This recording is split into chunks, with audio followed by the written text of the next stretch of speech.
Holy shit, I can't believe I just figured that out. Okay. Hey. We're recording, yeah. Dude, I totally figured out how to fix my mic on my own. Don't laugh because that's a big deal. I'm learning. I set up my mic in my bedroom in New York. What's up, Brooklyn? I'm home. You won't see a lot of me though because I'm working so much this week that I don't even get to see my New York friends until we throw parties together and stuff and do a catch up. But how are you guys? It has been quite the week. Sorry for all the mic noise. I'm clearly figuring this out. So what happened was my RE20 was in my bag with me in Carlsbad, and my dad set my mic up in my bedroom where I grew up in San Diego. And then it's like, Dad, we have to put the mic back in my suitcase. It's got a huge arm stand on it. Well, welcome to the Wabi Sabi Pod. This is episode 9, yo. I tried to think of a really good segue from our last few weeks of podding. And the one thing I definitely could think of was a song that just kept playing in my mind over and over. And it's Weezer's cover from Toto's original song, Africa. And we'll get into why that plays an important role in our lives right now and why it was a really fun choice to cover out on a whim through a tweet. Also, today's pod is going to be about how my resume is my clapback. So let's talk about building, shall we? So many of you guys ask me how to build a better brand, and you come to me asking me for advice, and I'm happy to share it. So happy to, and to lead the way. You guys may or may not know that I have a team of incredible women that I work with. Everybody's an independent contractor. They work with me full time, but everybody has a position on my team, and they work with me when we have projects going on. Or for instance, this week I have Wendy Williams, I have the Today Show, I have interviews due for Food and Wine Mag, for Girl Boss, for Epicurious, and for a cover shoot for 24 Hour Fitness Mag. And on top of that, there's the podcast and social, my regular writing for my blog, promoting my books on the regular. And then also I do the back end work for all of my shoots. So I develop and write and test all the recipes. I put the recipes together on a document for our whole team to go through for pre-production. And then I also put together the schedules for hair and makeup, pulling wardrobe, getting props, flowers, and just putting together the pieces of the work week. And that reminds me, I have to get back to ABC Home. I'm writing this down on props this week. There's so much to manage that I just sometimes I get a little nervous before my shows, but it's only because I want to be pre-prepared like crazy. So how can your resume become your clapback? The reason why I brought this to our attention today too is because I kind of experience entitlement a lot, to the point where I know I'm not alone when I'm appalled by it. Because, for instance, I podcasted out in San Diego, where I'm from, with my homie Richard Blaze and his beautiful wife Jazz, and we had the best time. And I'll preface that she's beautiful inside and out. She's a wonderful human. And Richard has been my friend for many years, almost a decade now. We've both been on Top Chef, and we're both still good friends. And he's out in my hometown now, which is so cool. But he said that he's more than half of the people that have come on the podcast have spoken about how the entitlement that's out there right now is such an issue. So I'm going to try to utilize my resume as my clapback, because not only have I dealt with suppression and people talking behind my back and talking poorly about my work, particularly just out of nowhere. I mean, I can list off some of the stuff that there was a mean girl who wrote about me when I was on this E-series, and it was just so funny because I was like, oh, I can't wait to meet you at a party in New York, because I live here for a reason, and I can't wait to be like, oh, I know who you are. You've written about me. like, tell me a little bit more about that piece. And, I would actually want to know where this negativity comes from in some people. But a lot of people are clapping back particularly on Twitter over and over. And it's like, I don't have time to clap back. So when people talk poorly about me, I usually do what Luke Story and I talked about this. You block and bless. Or maybe you bless and block, Luke, depending on which order. Or Gabby Bernstein, my friend G, used to say, forgive and delete. It's just the process of building your brand also means that you are only as strong as the foundation that you're standing on solo with your 2 feet. You can't expect that team to always be there for you. In fact, I'll give you a few examples of how I've had to work on backup as well. I put together PPTs, PowerPoint presentations, decks, whatever you want to call them, before I'm going up for a presentation anytime. And we had this great U.S.-Japan Council event in Santa Monica. My girlfriends at Citrus Studios, Erica and Kalika, Tammy, all of the women at USJC, Mirai Nagasu came out for it, the bronze medalist and my homegirl now. We had an incredible time. She was a figure skater, by the way. She's amazing. Landed the triple axel this February, which is huge. And we had a great time. It was oversold out, and people stayed there 2 hours after we were supposed to wrap. And we could have stayed there for 4 more hours because we had such a good time and it was such good energy. But it's the building behind that event that you don't hear or see about. And as I've discussed before, the Wabi Sabi Podcast purpose is to share with you the middle, the behind the scenes, the pain, the anguish, the hard work, the labor, the hours. So when I put together my PowerPoint presentations, they take a long time, and my teammates can't always be there. So I do have backup people that help me out. And for instance, like a couple of images needed to be swapped out to always keep things fresh and updated. And if Britt's not available, then Marcella's always there. Or if Marcella's not available, Britt's always there, and vice versa. So in order to build a strong brand, the team that's around you needs to also be really reliable, and they need to be professional, and they need to be better than you at their skills. So because Marcella and Britt are so powerful with their graphic artistry, I would never go in there and try to touch something. Man, I can cook, I can write, I can slay it with books, I can pre-produce, I can shoot photos, I can do a lot of things. Now I know how to pod. I can make a crowd roar, but I am not going to sit there on InDesign or Photoshop and lay it out. I can't. I've tried, but Britt and Marcella, I take my hats off to you. They're consistent, they're reliable, they're on time. Marcella and I have worked together for almost 10 years now, and what we love is seeing each other grow and support each other. So again, the title of this pod today, my resume is my clapback. I'll get into why building a brand is pretty darn important, but what's more important than that is actually growing your resume. So if number 1 is build, number 2 is growing. When I was poor and I had to move back to my parents' house to write my first solo book, Pretty Delicious, with Rodale Publishing, at 26, I moved home because I didn't have any money. And my dad told me that if I didn't have money, then I could grow my resume and go out there and volunteer.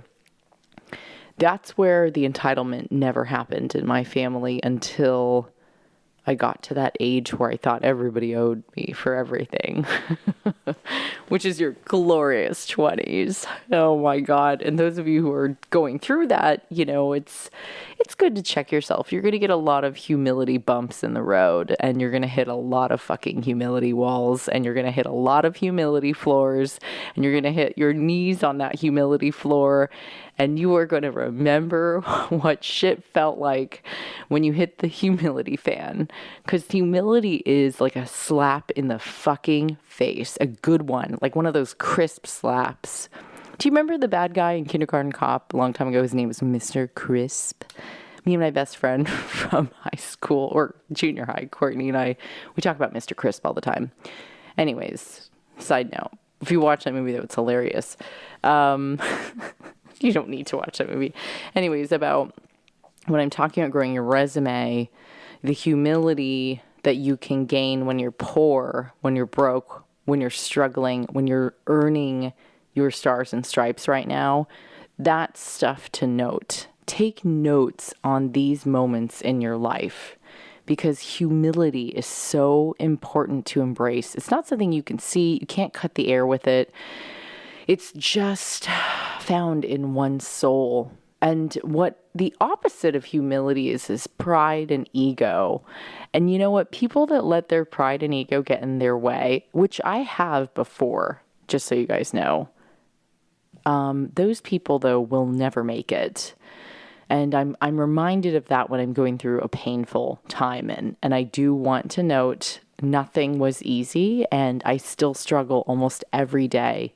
Even though my lineup this week is pretty impressive, I'm even impressed with my lineup this week. I'm like, damn, who is this girl?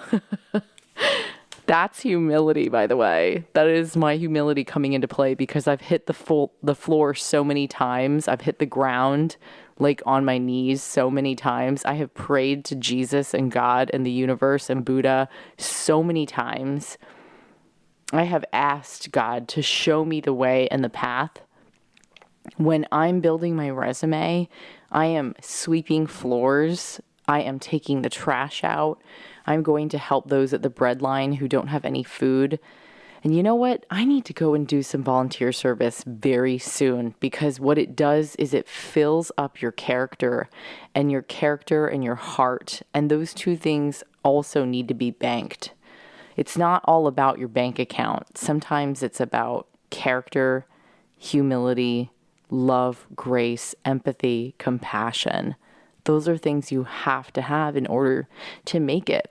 People won't really be attracted to you unless you're just absolutely exuding with grace, the way very much that Oprah Winfrey does, the Dalai Lama does, Deepak Chopra does.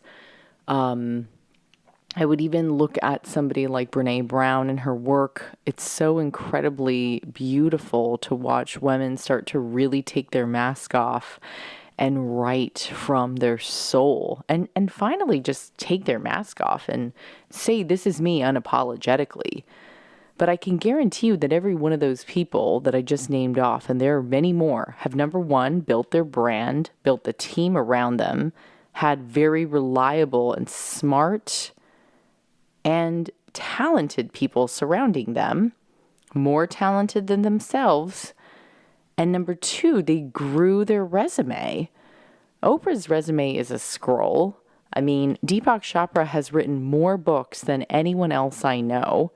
My sister reminds me, how many books did Deepak write again? When her and I are both struggling as writers. Oh, Jenny, I don't know. But it's a great analogy. It's a great phrase, and you guys should pick it up too. Remember, scratch your head, look out the window. How many books did Deepak Chopra write again? Oh, yeah, like over 100. Okay, got it. All right, so grow your resume. Another way to grow it that I did in particular was I started to work with a lot of community centers. So here's who I work with now is the U.S. Japan Council, Wellness in the Schools, City Harvest, Health Corps, the Resolution Project, and I used to work with the Obama administration's Asian American Pacific Islander programs with the White House initiative there for AAPI. And that was in New York and that was in Hawaii. And I would like to continue to grow my resume full of that volunteer work because what it gives us is a sense of satisfaction that money can't really even come close to. Sure, money is a little bit comforting when you've got rent due and coming up, but to me, it's not the goal in life. You know, I often say to myself, it's nice to be profitable, but it's certainly not the meaning of life.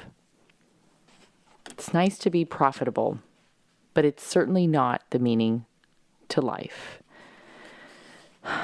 So number one, again, build your brand, set up that team, set up that shop.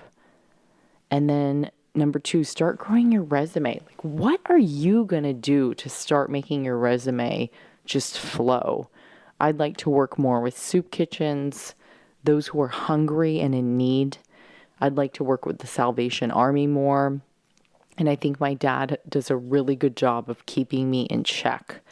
So in order to continue to grow your resume through volunteer work and community work, you should absolutely make sure you got somebody in your life who can check you. The reason why I'm considered normal and real, I am overwhelmed at how many of you have written that I am real on my podcast reviews. It's shocking because I'm like, is everybody else fake or what? You should take your mask off. Anything that's contrived is so easy to see too. So my father and mother have been my greatest resources to checking myself. They'll remind me I'm not really that important. Okay, number one, build your team. Number two, grow your resume. And remember to have somebody really keep you in check. That could be your sister. It could be a mentor. It could be an older brother, older sister, even younger. But remember this, truly, you are entitled to absolutely nothing. Nobody owes you anything. Nobody is going to give you anything for free. You're not going to get a handout.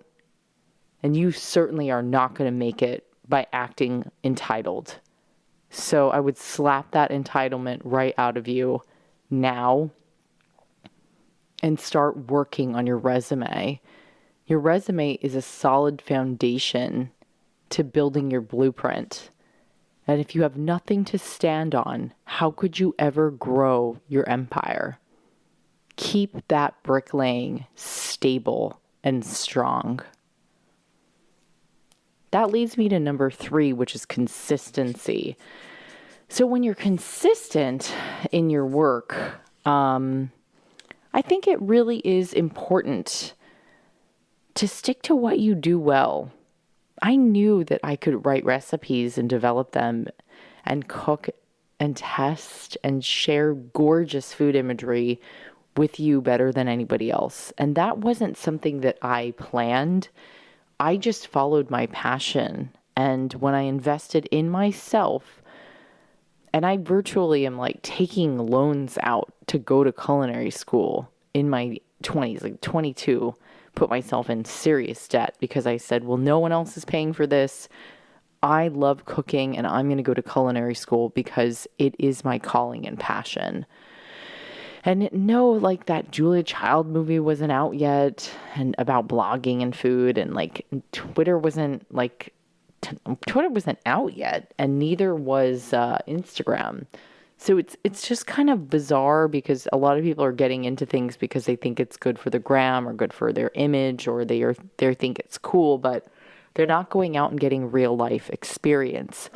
Now, the difference between somebody who's actually building a resume and growing their empire and staying consistent, the difference between that person who's doing in real life work, IRL, and the person who's on the app and just like taking pictures and posting all day and writing a blog from home, there's nothing wrong with that, but there's a huge discrepancy between the two. You know, when you learn how to cook under chefs at school for years and also in restaurants for years, and then you go become a food editor at magazines and you become a writer and you publish many books, and then you end up contributing to only top tier publications and working side hustle as a advisor to many different top tier brands, and then you become a spokesperson for all these brands and an ambassador for these brands. That hustle is in real life. So when I sat in front of the 100 girls and like 3 men, of course, that came to my event on Saturday in LA in Santa Monica at Orange Studios, Bergamot Station, we had the best time. You know why? Is because I have the in real life experience. I'm not weird and socially awkward when you throw me a mic. Fucking give it to me. I'm going to rock this. I know what I'm doing in that space because I practiced. I've earned my worth. I've done dozens and dozens of speaking engagements, and I've worked in front of a camera for over 10 years. So it's very easy. And I don't just mean a still photography. I mean like TV. So I don't want to age myself either and give you guys the exact numbers. I'm taking a sip of LaCroix. LaCroix? Everybody calls it something different. Anyways, it's good. My dad came up to me once and he's like, "Is this shit? This is no sugar, no sodium, no calories? What the hell's in this? Why do you keep drinking all that soda?" I was like, "Dad, it's not soda. It's LaCroix. Come on now, get with it." It's not soda, Dad. It's so funny. All right, so remember, my resume is my clapback. Number 1, build your brand, get your team, get reliable people. Get them fucking pumped. I don't care if you want to start a new supplement brand or if you want to start a company that helps people to create, succulent plants in their pots. Or maybe you're just really into photography and you want to help people take your photography workshops. Whatever it is, do it well. Do it well with integrity. Do it well. Pretend like you got that tiger mom on your back watching you. Number 2, growing your resume. And I don't just mean with work experience, I mean with volunteering as well. Work experience is huge though. The education you can get is phenomenal in this country and all over the world. It doesn't matter really where you study as long as you study it. I'm learning Japanese, trying to get way better at everyday conversation. And I realize it is a very tall order, a large feat. It is a tremendous opportunity for me to be able to practice more everyday Japanese, which is extremely hard. This language is not easy, and my mother really has become my spirit animal. Go Miho. Number 3, consistency is key. Okay, so to note on 3, here's another big part of the puzzle. Like I was saying earlier, I went to culinary school. I invested in myself. I went and learned from the best magazine editors. I'm not going to name drop because I'm not that kind of a person, but I have worked under the best editors here in New York City, and I feel very grateful. And no, they weren't always nice to me, and stuff was not always good. And yes, they scared the shit out of me, and they still do. It's probably why I'm not going to name them. If somebody instills a little bit of fear in you, which my mother did growing up, that's a really good thing because people should be shaking in their boots a little bit.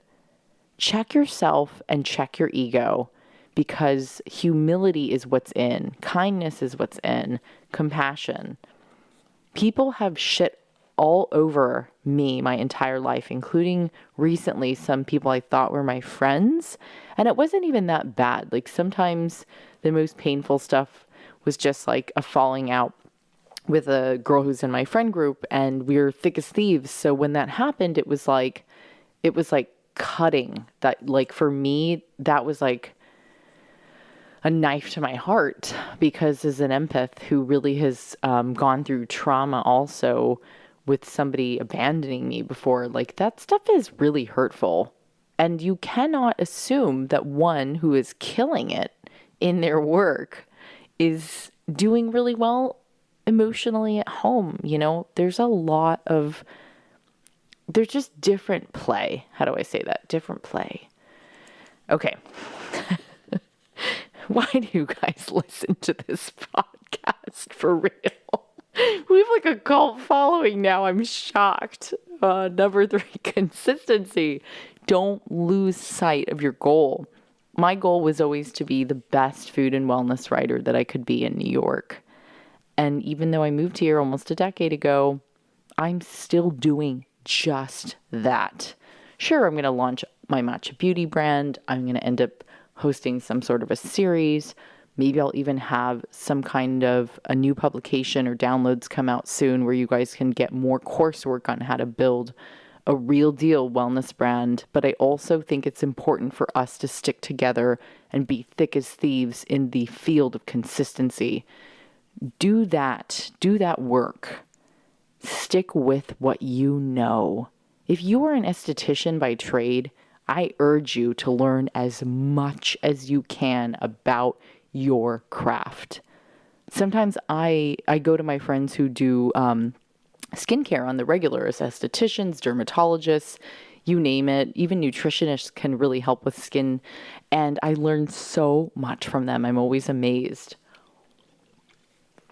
And actually, nutritionists like Tanya Zuckerbrot, Carrie Glassman, and my friends like out in, some of them do nutrition coursework out in Australia as well. They really, really amaze me because they're so brilliant in what they do. And I find people really attractive when they know what they're talking about and they've got a whole lot of experience in their field. And that experience came from building their resume. I'm going to tell you a little story that I don't like to tell people. I don't know if we talked about this yet or not, but I have a feeling we didn't. So when I was younger, I was on Cook Yourself Thin, which is a show they put me on and took me off many times. TV is very painful, and it's about gaman. It's about the ultimate resilience. After the show, which was a huge hit series, and our book was a New York Times #1 bestseller for many weeks, in June 2007, I believe. My agency, which I had to seek out and kind of interview with, and you know, I worked hard to earn them as well and their respect. They put me up for a gig with Food Network. And I knew it was coming too, which is the weird part. And I'm like 26, and everybody that had been working with me was like, oh, we knew this was going to happen. You're like a shoo-in. And I was allowed to interview with 3 different production companies in LA. I was very young and vibrant and bubbly, and I still think that I am the same girl. What you see is really what you get with me. And there's no faking it. I just doing the damn thing. I picked one production company, actually the one that does Cupcake Wars, and we met many different times to pre-prep for a killer reel / sizzle tape on a new show for Food Network. And Food Network paid us. Oh, I did tell you this story, and sadly it ended like this. I was given the option to start on a network on Saturday mornings, or if it didn't get greenlit, I'd get $500. And we went all out. I mean, it couldn't have been a better pilot. There wasn't any other way. And I ended up getting the $500, and it was the greatest blessing of a recourse and redirection and what some would call a loss in my life. And I think I told you before that I was bedridden when I found out that my pilot, like 9 months later, was like not going to get greenlit. I had never had that much anxiety either in my life. I was so worried about if it was going to happen or not. But what that shows you is I never got the show. And so Beth Burke, the EP at the time that now works on other series there, who I love, was like, I need you to grow your resume and write your books. So if one group of people didn't believe that I was talented enough, and there were other girls that got those Saturday morning shows that I know, and my God, did they have it easier than me. I don't know why it wasn't so easy for me. I don't know why. I'm not a victim ever. I never will be. I'm only going to be the heroine of my own life, never the victim. Quote me on that. You are the heroine of your life and never the victim. Choose one of the two. You will be that. Things were not easy. They never gave me my show. I never got one anywhere else. We tried for so many years, and it was like a dream crusher every time we got the no. We're going to pass. She's just not for our audience. She's just too cool and too thin to teach women how to cook. She's just too Asian. She's just too Asian. Her food really isn't for our audience. Candice is so great and so cute, but she's just too green. we just don't think that she's ready yet. Yeah, she's just like way too thin to be teaching people how to cook yourself thin, which PS makes no sense. What was the title of the show, bitch? Ay. These people, I tell you, what was so telling, by the way, was this morning I went to my workout and I flew in at midnight last night from Cali. I went to my workout, saw my old hair girl, Mune, who was over at Whole Foods. I bumped into her at Whole Foods when I was getting ready for recipe testing for a couple of shows this week. And she was like, oh my God. And we were together on that series, Cook Yourself Thin. She did my hair on that show. And it's almost like every time people see me now, they're like, I can't believe that you have just like blown everybody out of the water. And nobody needs to say anything either. My resume is my clapback. For all the mean things that people said to me, on that show, the makeup girl was so nasty to me. Our EP was mean to everyone. I've even had people say for Top Chef, like publicly, that the only reason why I ever got on the show was because of the way I looked. Like, that is a really mean backhanded compliment. And I don't take those lightly, because I was just saying this to my parents the other day in the 5 minutes I got to see them while I was like racing between LA, San Diego, and New York. And I said, it's such bullshit that I've worked so hard for like 15 years and people still think I got to where I am because of how I look. That's a joke. I've had to work fucking harder than everybody else. All those boys, fuck that. They all know it too. I had to work 10 times harder than all of them because of the way that I looked. When you're a young female and you got to get down and get scrappy and gritty, you better get there, because you know you can do it and you're the only person who's going to be able to do it. On this trip alone, I ran into Angelo Sosa, who's on another season of Top Chef, and Richard Blais. And it was almost like validation that I don't need from anyone. But my God, it is nice when people acknowledge you. When Richard had me on his pod, I'm sitting across from him in his house in Del Mar, and he's looking right at me, and he is like, you are talented, you are kind, you are humble, like your work is so awesome. He kept looking through the book over the next few days after we met up, Kintsugi Wellness, my newest book. I mean, everyone's got this amazing fascination and aura around Japan, and Japanese wellness is like next level shit. And so it was so nice to get vindicated by another top chef who I think is one of the top 3 people who's just crushing the game. As a kid who came from that family, when I entered Top Chef Season 1 at 22, do you really think I knew what I was doing or what I was in for? No. And we had a great conversation, and when you listen to our pod, it's going to make you laugh. And if you're a Top Chef fan, oh my God, you're going to die. There's so many people that were so nice over the years because of my success, but when we were in that house, oh man, they were dirty. They were so mean, so bad, and appalling.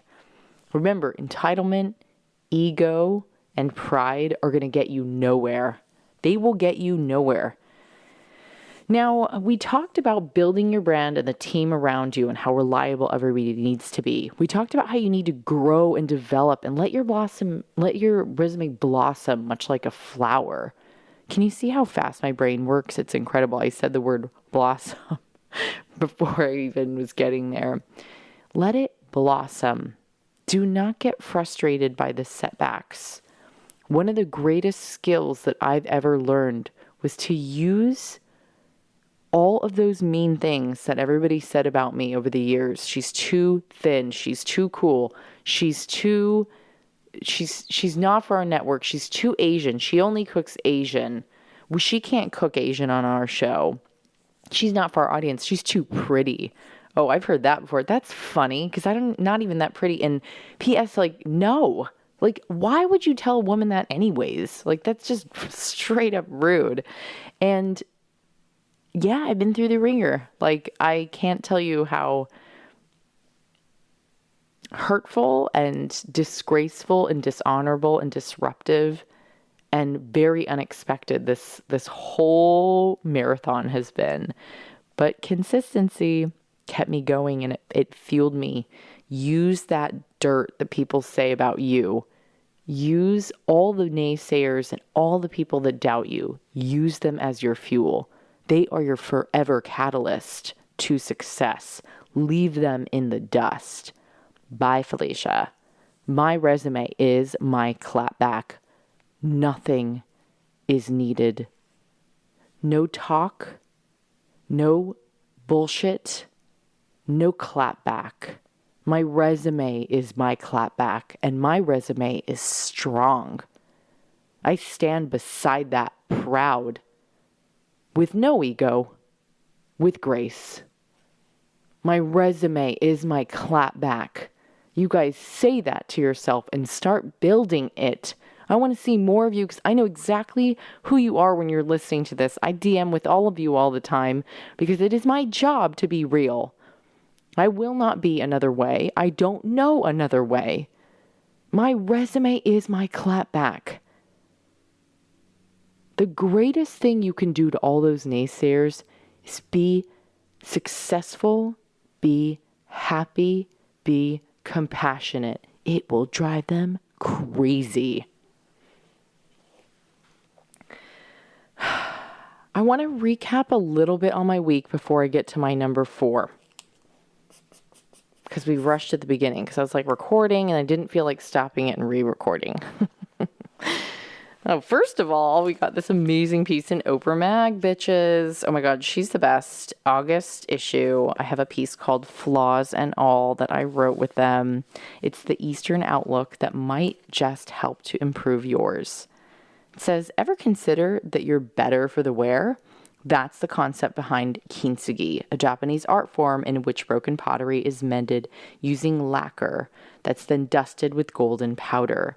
The idea is that the end result is even more beautiful because of, not despite, the imperfections. And then it goes on to say, Candice Kumai is a chef and author of Kintsugi Wellness, and she shares 2 simple kintsugi-based practices to help you see the grace beyond life's cracks. So one of them is about being grateful, and the other one's about letting go. And if you need to hear a little bit about that, please grab Oprah Mag issue August 2018. I also have a contributor page on there. Speaking about when I'm scared, what do I tell myself? And then if I quit my day job, what would I do? Love you guys at Oprah Mag. Thank you. I'm so grateful. So to recap my week, oh my God, I flew into Cali. I helped my parents on a trip they took to Alaska because they never go on vacation anymore. I surprised them with my friends at General Electric, and I got them. They had the most worn out Costco Kirkland Signature washer dryer. Seriously, from Costco. Shout out Costco. Oh my goodness. I need seriously therapy. Costco. So they had Kirkland Signature Costco washer and dryer, and my friends at General Electric were so cool. We surprised them with a new washer dryer when they got home. So Mom and Dad, I know you don't listen to this podcast because you don't know how to download it, but thank you for being my rock. The least I could do as somebody who struggles with constantly having to put back into my business. I mean, there are some months where I still really struggle to keep it all together here, and my parents are my rock, and it was like the least I could do. But I'm so excited because, geez, American made, and there wasn't anything else that I could have thought of doing for them. Father's Day, my dad's birthday, Mother's Day, it's all kind of around the same time. And I just said, you know what? I don't have money to buy you guys gifts because that's the entrepreneur life in the middle. The middle is the tough part where you're not being able to pay your bills still. And I still had to take out a loan from a friend very recently. And like, it wasn't that much money, but it was enough to get me by, you know, and those are the little, like, those are the people that believe in you. That's your team. That's your build. That's your grow. That's you being able to stay consistent because of people who believe in you. So I also got to pod with Luke's story with my friend Talia at Party in My Plans, with I love Luke, by the way. He's so much fun. We had so much fun with his dog Cookie. Luke, you are amazing, and you made me smile and laugh, and we should have hung out all night, but, I had to go do the damn thing. So, but thank you for having me on your pod. I'll get you back, always. And then Richard Blaze and his wife. And then Jordan Younger and I, Balance Blonde, caught up, and we're going to be doing a pod soon with her. And almost 30 girls are going to come over to my amazing girl boss pad here in New York, and we're going to do a pod together on the 15th. So that's exciting. I also threw that big event at USJC. We had an incredible time.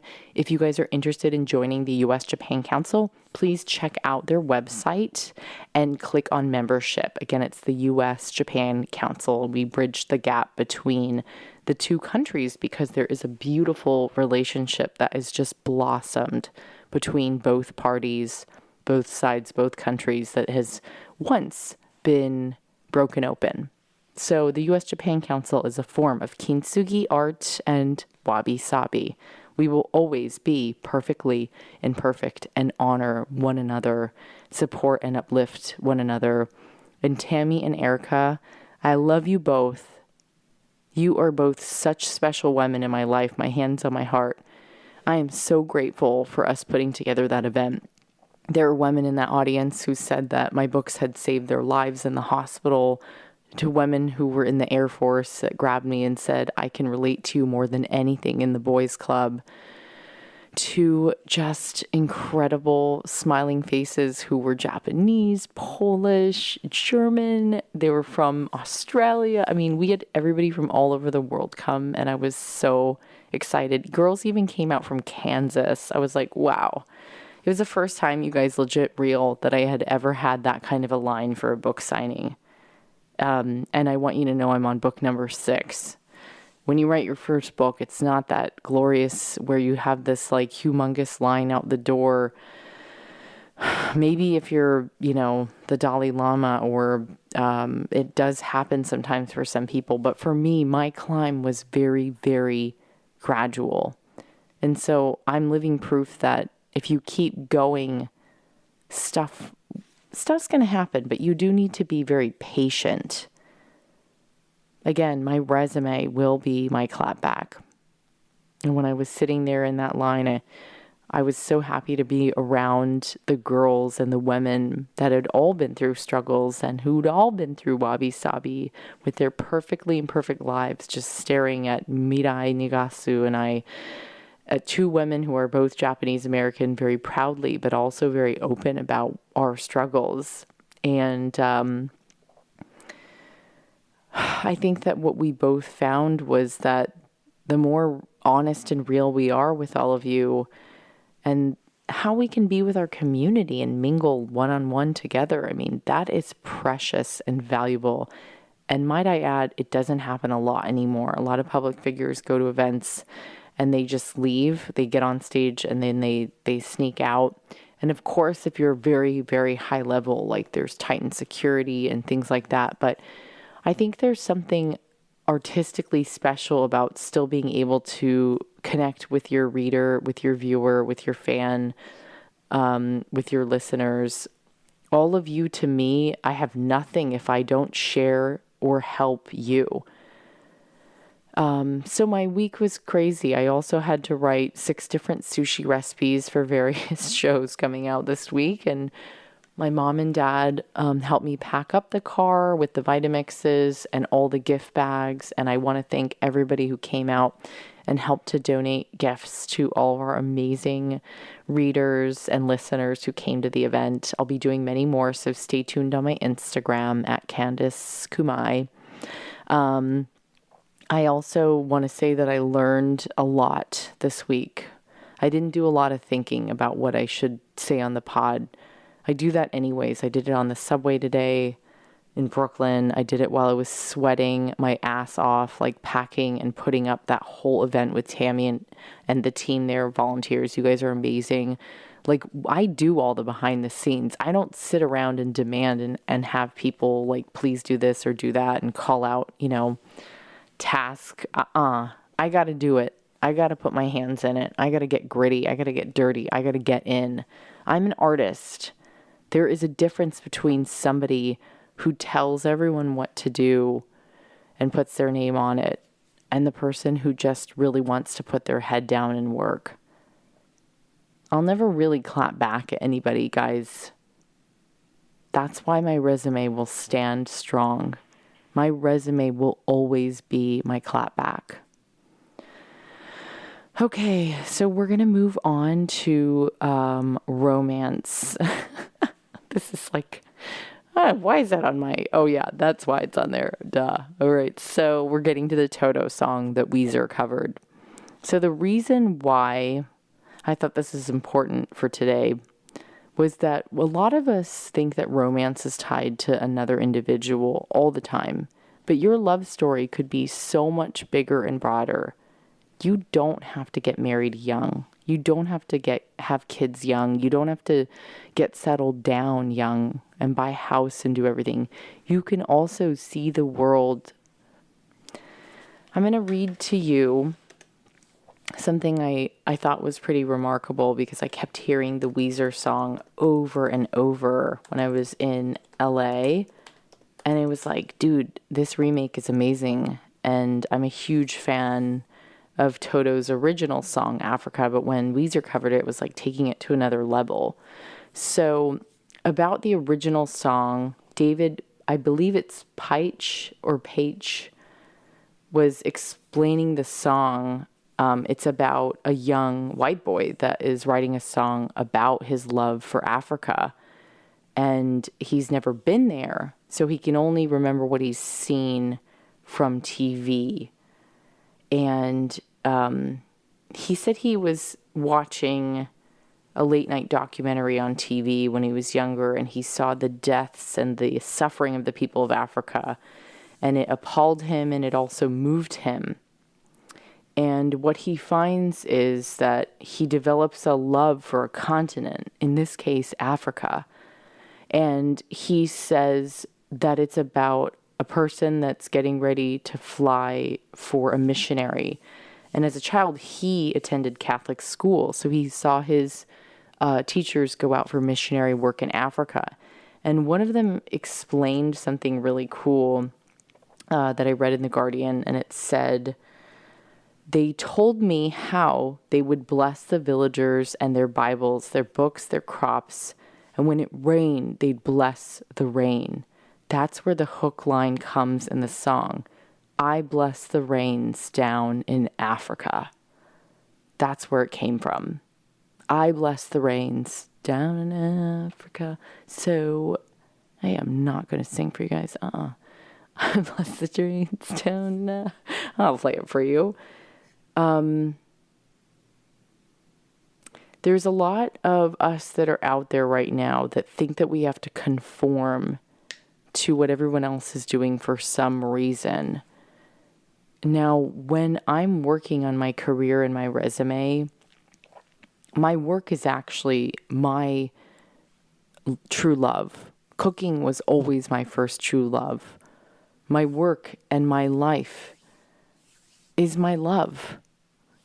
And my life is about helping others. So when they're singing, I bless the rains down in Africa, this is a story about a young boy who could only dream about traveling there to help the people in need. And his work would be for the people. He would bless the rain one day. You can do that too with your career. Instead of clapping back at other people all the time, instead of lashing out, I had somebody lash out at me as soon as I landed in New York. Surprise, it was the driver. And I had a serious talk with Lyft about it because I said, this is absolutely unacceptable. Customer service is officially a lost art in the US, which is terrifying. This person told me he could do whatever he wanted because this was America. And he lashed out profanities at me, and he made me feel like I wasn't even worthy of this ride with him.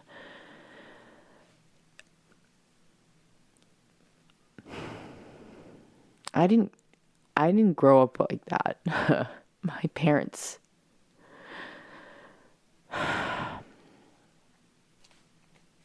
Like, need I say more? Their washer and dryer was like over 10 years old.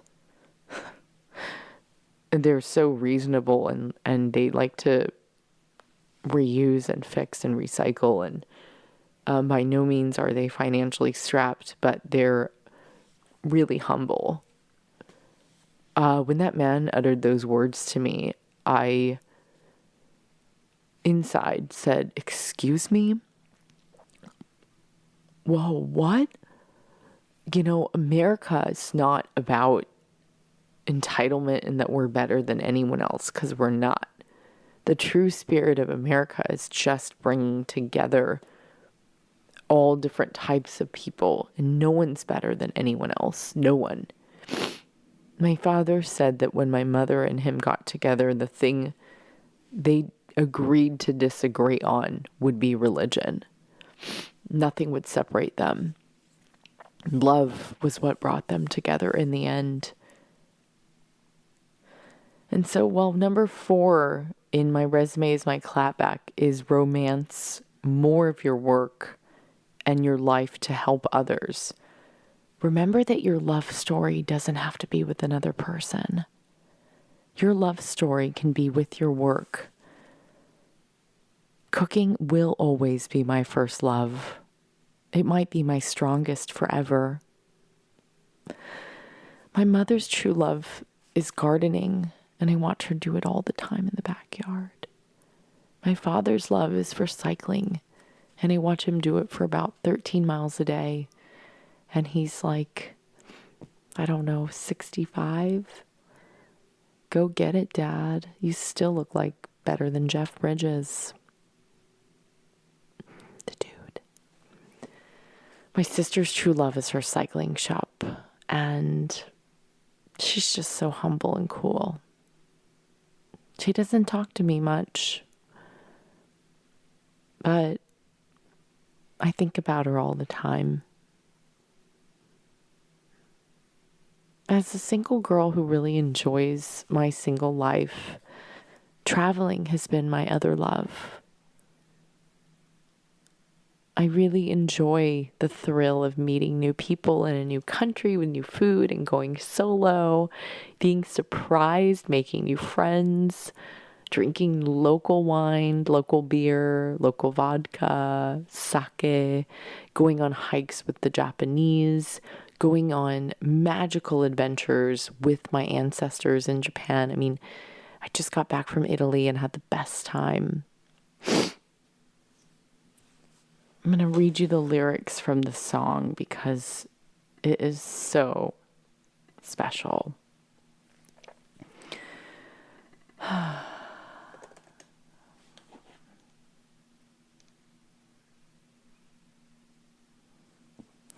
This is the part that I really like. The wild dogs cry out in the night, and as they grow restless, longing for some solitary company, I know I must do what's right. As sure as Kilimanjaro rises like Olympus above the Serengeti, I seek to cure what's deep inside, frightened of this thing that I've become. It's going to take a lot to drag me away from you. There's nothing that 100 men or more could ever do. I bless the rains down in Africa. Gonna take some time to do the things we never had. Hurry, boy, she's waiting there for you. And the she wasn't really a girl. It was the continent of Africa. Go do something that you love. Let your work become your romance. Let work become your love story. And that person that's meant to find you will find you. You'll stumble with them somewhere. Why not let it be somewhere in Africa? Remember, romance is key to your resume. Love the work you do, and you'll never be exhausted from doing something you don't enjoy. Romance your work is number 4. My resume is my clapback because I build with reliable people and people that are professional around me. I build a brand that is meaningful and helpful to others with real life solutions. Number 2, I grow. I grow my resume long and strong so that when people clap at me, I'm going to clap back with my resume. You better watch out. Number 3, consistency is key. Find what you love and do it so well that people cannot take their eyes off of you. As Maya Angelou once said, keep it consistent. Number 4, romance. Romance your work. Romance your life. Help others along the way. Your love story doesn't have to be about another person. It can be about your devotional and devout love for work too.